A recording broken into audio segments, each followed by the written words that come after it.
Analitika uchun asosan mana biza reklamniy akkauntimizda turibmiz, Ads Managerda. Biza mana bu joyga o'tamiz mana. O'tganimizdan keyin biza kerakli sanalarni tanlaymiz. Mana 1-oktyabrdan 15-oktyabrgacha. Sizda boshqacha holat bo'lishi mumkin. Bir haftalik tekshirmoqchidirsiz yoki o'tgan oyni tekshirmoqchidirsiz. Shu holatda ana ko'rib turibsiz. Ahvat qanaqa holatda ketgani? Masalan, pik holatda qaysi kuni chiqqan pikka necha pul ishlatilinganlari, qaysi kunlari? Mana 12-kuni. Pakazlar 12-kuni va kliklar. Mana qaranglar.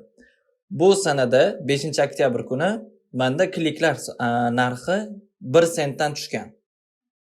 Boshqa kunlari mana 2 sent,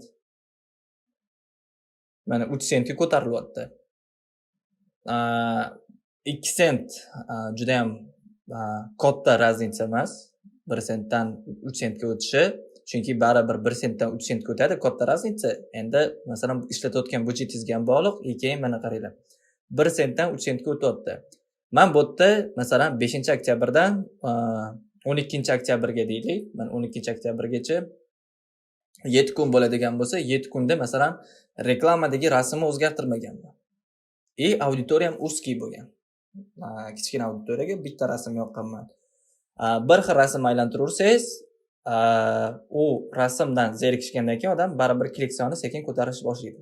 Shu holatda siz reklamaning rasmini o'zgartirasiz yoki auditoriyani o'zgartirasiz.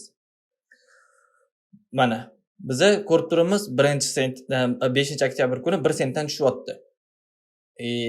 Biza bu holatda ko'ramiz, masalan 1 sentdan ketyapti-da, reski 5 sentga ko'tarilib ketyapti.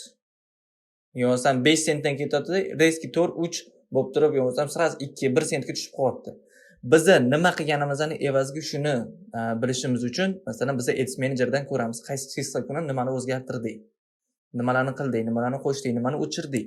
O'sha narsalarni ko'rishimiz kerak bo'ladi. Bu yerda biz asosan ko'radigan narsamiz reklama qaysi kuni qanaqa ketgani. Mana bu yerda auditoriyamiz ko'rsatib turibdi. Mana bu tarafda erkaklar, bu tarafda ayollar. Ya'ni 25 va 91% ayollar ko'rgan, 63 va 99% erkaklar ko'rgan reklamamizni.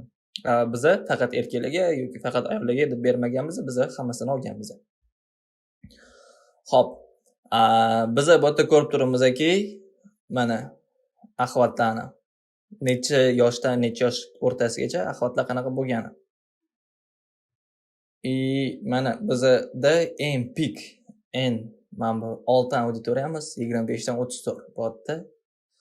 Umuman olganda 18 dan 44 gacha bo'lyapti.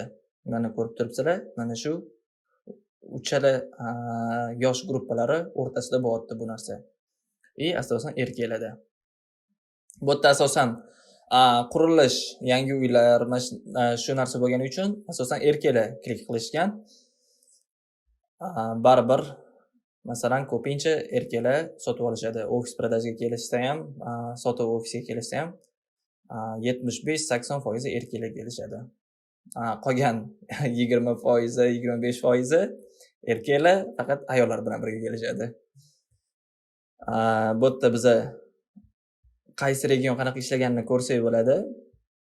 Lekin bu holat menda faqat Toshkent. Shuning uchun mana region oladigan bo'lsak, faqat Toshkent, boshqa joyga yoqmayman. Reklamani o'zini faqat Toshkentga yoqqanman. Chunki uylar, yangi qurilayotgan uylar Toshkentda. Juda ham kam odam Samarqanddan turib, Andijondan, bilmayman, boshqa viloyatdan turib Toshkentdan oladi deb. Olishadi. Juda ham ko'p emas. Asosan auditoriya Toshkentda. Shuning uchun men Toshkentni o'ziga yoqqanman reklamani. Yana bitta narsa bor. Masalan, bu yerda siz nimalarni qo'shsangiz bo'ladi. 3 sekundlik videoingiz 3 sekunddan kim ko'rgan, sabitiya bor edi. Biza zaifga qoldirish sabitiyasini kiritib qo'yayotdik pikseldan. o'sha narsalarni, o'sha knopkalarni kim bosganlari, saytdan kim sotib olganlari, ilovani kim o'rnatganlari, masalan, bu yerda biza necha pul ishlatilganini ko'ryapmiz. Buni o'rniga masalan ilovani yuklaganlarini ko'rsak bo'ladi. Bu yerda yo'q, chunki bu yerda ilovani reklamasini yoqmaganman. Yana bitta funksiya bor. Add library. Mana reklama kutubxonasi.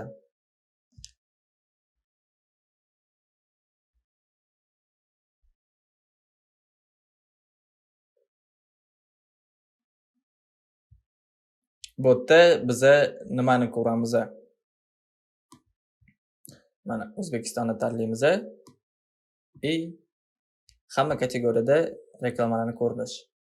Siz konkurentingiz, ya'ni bo'lmasam boshqalar sizni biznesingizga o'xshagan bizneslar qanaqa reklama yoqayotganini ko'rsangiz bo'ladi. Nafaqat O'zbekistonda, balki boshqa shaharda ham qanaqa reklama yoqishayotganini ko'rsangiz bo'ladi. Buning uchun faqat siz ana shu kompaniya Facebook sahifasini kiritasiz va uni ko'rsangiz bo'laveradi. Bu masalan har bitta